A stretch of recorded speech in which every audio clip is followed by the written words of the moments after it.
Sophie Turner's official interview Q&A with the New York Times. The fan reaction this season has been much more negative than in previous seasons. Were you surprised by some of the vitriol? Honestly, I'm not surprised. People always have an idea in their heads of how they want the show to finish, and some, when it doesn't go their way or go to their liking, they start to speak up about it and rebel. The thing about Game of Thrones that's always been amazing is the fact that there's always been crazy twists and turns, right from season 1 with Ned's beheading. So Daenerys becoming something of the Mad Queen, it shouldn't be such a negative thing for fans. It's a shock for sure, but I think it's just because it hasn't gone their way. All of these petitions and things like that, I think it's disrespectful to the crew and the writers and the filmmakers who have worked tirelessly over 10 years and for 11 months shooting the last season, like 50-something night shoots. So many people worked so hard on it, and for people to just rubbish it because it's not what they want to see is just disrespectful. What's up, everyone? It's Anna, also known as that Star Wars girl, and today it is officially been a week since the Game of Thrones finale. Now, there's been a lot of backlash about the way that Game of Thrones ended, and I think it's 100% precedented. Now, as a person that read all of the books multiple times, mind you. I listened to the audiobooks when I was drawing during college, and then I started watching the show because I'm one of those people I have to binge watch. So even though I had read the books, even though I had listened to the audiobooks, I didn't start watching the show until season 3 after the Red Wedding, and then I was like, I need to see the way that this looks, and I started watching it from there on, and ever since season 4 I have been one of the people that's had to suffer and wait for each season to come out. Now, once they started going off on paths that were not accurate with the storyline that was going on in the books is when it started to lose me. So when these past couple of seasons have come out and people have had their complaints about it, I was already, you know what, I'm not in it like I used to be, which is unfortunate, and it's unfortunate the way that it didn't and the way that all the backlash happened, but I'm one of those people where I have been betrayed so much based on, I love the books, I read books, and then when I see them get turned into movies or TV shows and they just absolutely butcher it, so my heart has learned how to be guarded. So I still love Game of Thrones because I have the memories reading the books, because I know what happens there, and that is the true source material. It's kind of like what happened with Star Wars. They fucked up Star Wars with the sequels. Disney has no idea what Star Wars is about, does not understand the meaning of Star Wars, does not understand the story that George Lucas was trying to tell, and you see that with Luke Skywalker. Now, yes, my heart did break because I was watching Mark Hamill as Luke Skywalker and seeing this person who is being marketed to me as Luke Skywalker be a completely different person, and then I was told that because I didn't like it, I'm a sexist, misogynistic, middle-aged man living in my mother's basement. And I was like, how is that even accurate?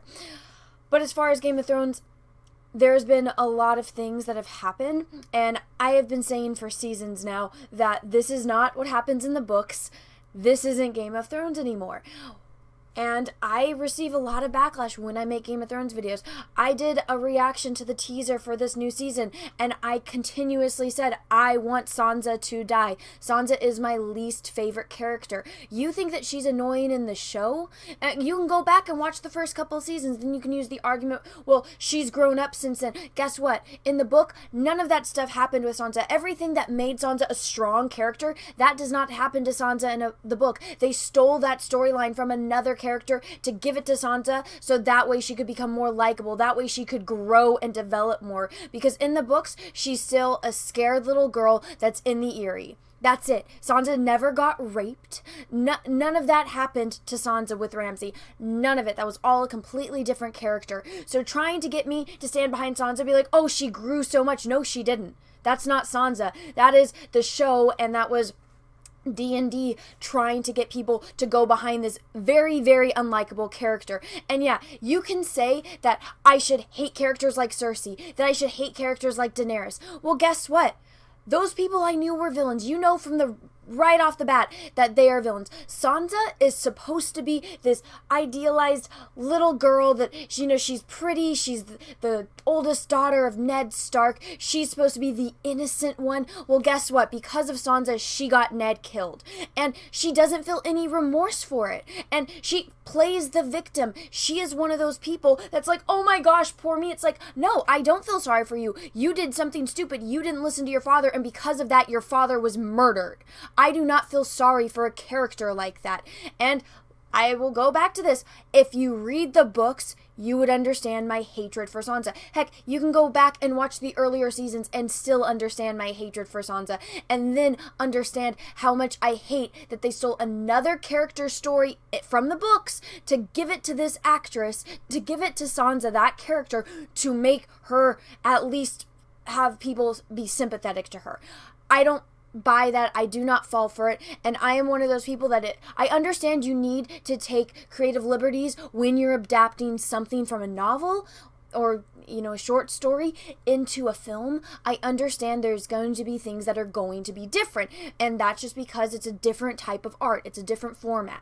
I understand that, but stealing another character storyline just to make your other character more likable, no, I'm not falling for it.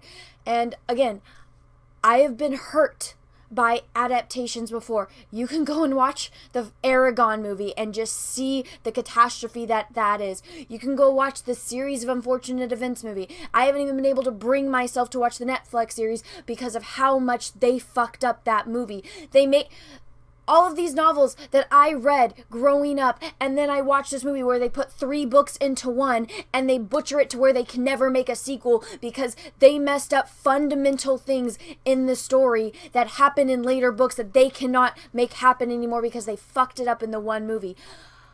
I have learned to guard myself against TV shows and movies that are based on material that I originally loved because they will butcher it, and I know that. So watching this last season of Game of Thrones, I was sitting there thinking to myself, how on earth are you going to do this? HBO has offered you more time. They have offered you more money. This is a show that they know makes money. This show has been going on for 10 years. People love it. People want more Game of Thrones. We waited patiently for 2 years for this season to come out, and this is what you give us? When I was watching the last episode, I was thinking to myself, this is the last episode of Game of Thrones ever. What do I get? Tyrion walking through the city as slow as humanly possible. Grey Worm somehow learned how to teleport during this time. All of these characters that I've seen for 10 years now are different. And yes, I know there's character development, but they are not reacting the way that their characters typically should. I understand if this is the plot that's going to be in the book, and this is the ending that George R. R. Martin told them it was going to happen, you need to show that. And this is one thing that I thought was a lot of backlash for the earlier episodes when the White Walkers are coming. And yes, the battle plan was horrendously awful. I'm not a war strategist, but even I could see that that was a bad idea. Anyone that's played a single video game can tell you what a stupid idea that was. You can go watch Lord of the freaking Rings. Helm's Deep did it right. But guess what? They don't know how to plan battles.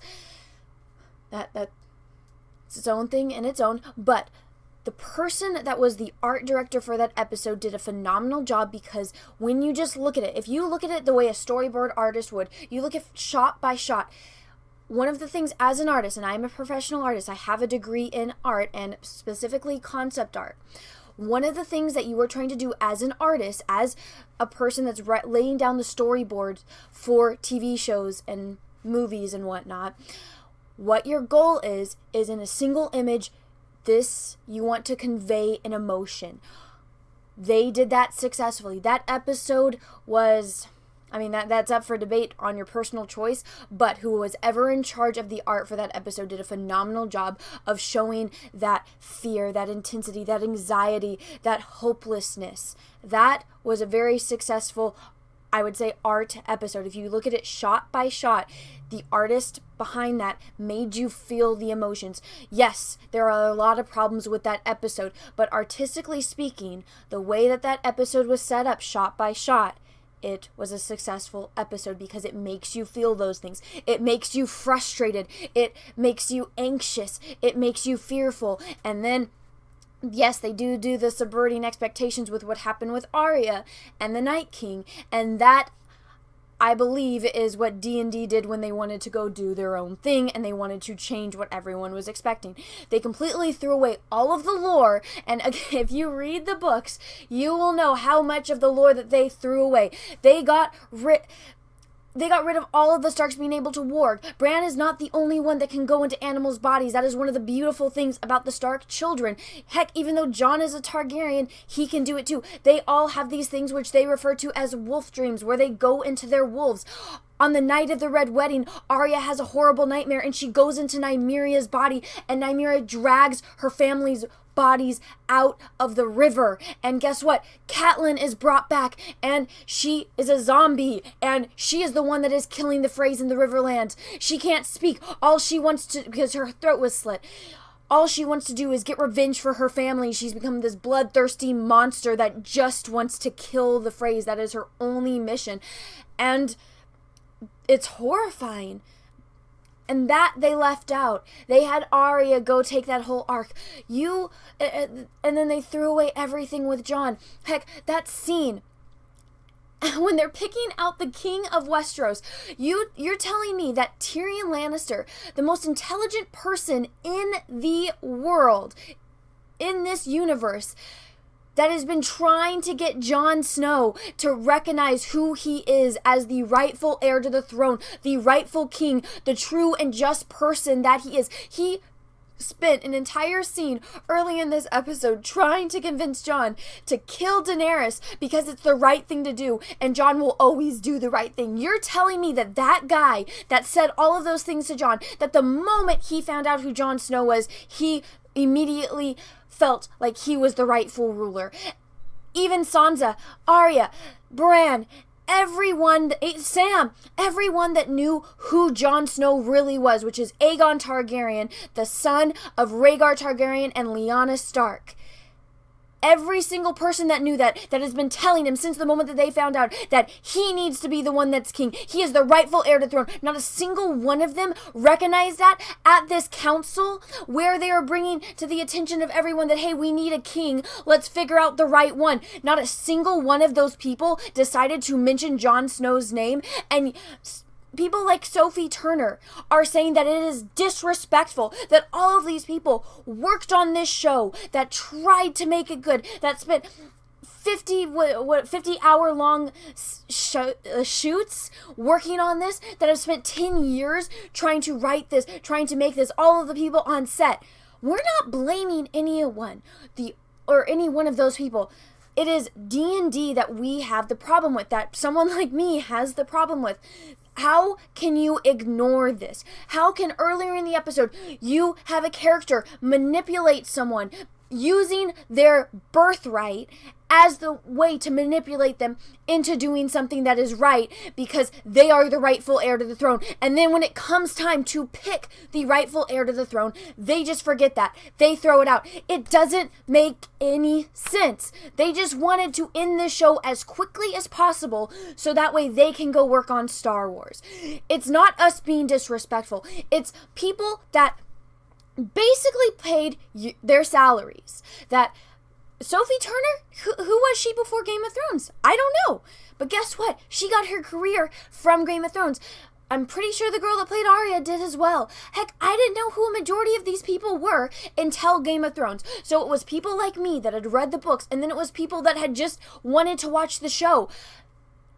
The fans are what gave them the platform that they have now. And for her to say it is disrespectful that fans, people like me, that have been watching the show for 10 years, that have been seeing everything unfold, that we are not satisfied with the ending of a show, saying that we want a different ending because what we got just doesn't make sense. It doesn't make sense that earlier in this season, earlier in the same episode, everyone is trying to get Jon to take the throne, and then at this meeting where they're trying to pick the rightful king, every single person that has said, hey, Jon, you're the rightful heir to the throne, multiple times, just all of a sudden randomly forgot and didn't even mention Jon's name as the rightful heir to the throne. Heck, Sophie Turner, Sansa Stark, she shouldn't even be queen in the North. Because guess what? Just because Jon bent the knee to Daenerys Targaryen did not make him abdicate his throne. He is still technically king in the North.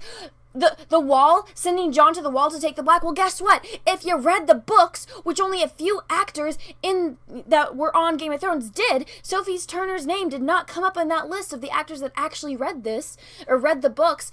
Guess what? You would know the reason why the Black is there to protect against the monsters on the other side of the Wall. Guess what? Those monsters don't exist anymore. And guess what? The Black, the Castle Black, that's in the North.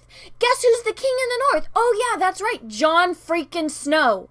So sending Jon to go take the Black doesn't make any sense. And as far as I'm concerned, all the people that were in the Black aren't there anymore. They all took off because they were fleeing the Night King. None of them are in the Black anymore. So having Jon go with these two guys that are, that have taken the Black and taking it up to the castle, none of that makes sense. So saying that people are disrespectful because we want a different ending, I think it's extremely disrespectful for the people that wrote the show, D&D, to just throw everything out the window and say, we don't care, we want to go work on Star Wars. That is what's disrespectful. They took something that people loved, that George R. R. Martin has been working his ass off, getting backlash for all of the controversial stuff that's in his books, and then just said, hey, we're gonna pick this up, we're gonna work with you, we're gonna make it awesome, and then we're just not gonna acknowledge anything, and we're just gonna kind of jumble everything together and, slap together an ending. And you want to call us disrespectful because we are pointing out key plot points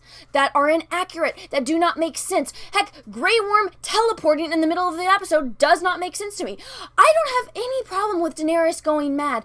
I don't, if you show the progression correctly.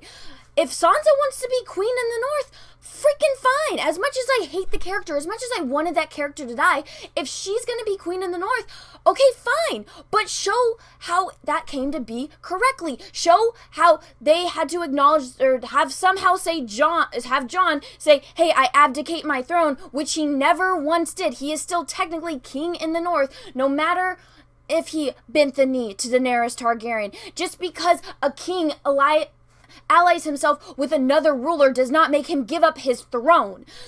Why on earth is Tyrion Lannister the most intelligent person in the world forgetting this fact? Why is Sam, the guy who discovered this, forgetting that fact? Why is Sansa, the one that told the secret that Ned Stark kept for 20 years, not acknowledging that?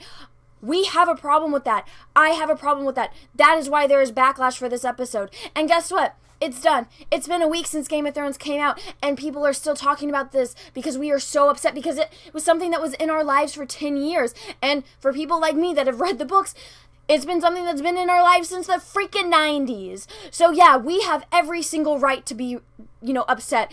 And for you to call us disrespectful because the directors and writers of this show cannot acknowledge these simple things and just wanted to slap it together so that way they can go work on Star Wars, and you want to call us the disrespectful one, you really need to do your research before you go and accuse the fans of being the problem.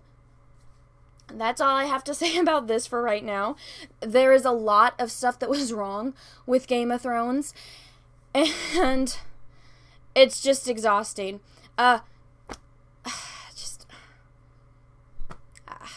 It's been a week, and this is something that is going to irk my soul for a very, very long time, as well as many others.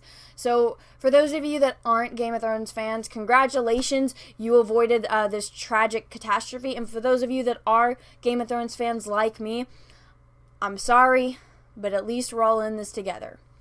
So everyone, I hope you enjoyed this video. If you did, go ahead and give it a thumbs up. If you didn't, that's okay too. And if you haven't already, please subscribe to my channel. Make sure you click that little bell. That way you get notifications when I do other videos and live streams. And until next time, everyone, have a great rest of your day. And may the Force be with you, because we are really, really, really going to need it. Bye, everyone. What's up, everyone? I have a P.O. box, so if you want to send me some mail, go ahead and send it to Anna, that's Star Wars Girl, or TSWG for short, at P.O. Box number 28171, Santa Ana, California, 927998171. Have a great day, everyone. Thank you so much.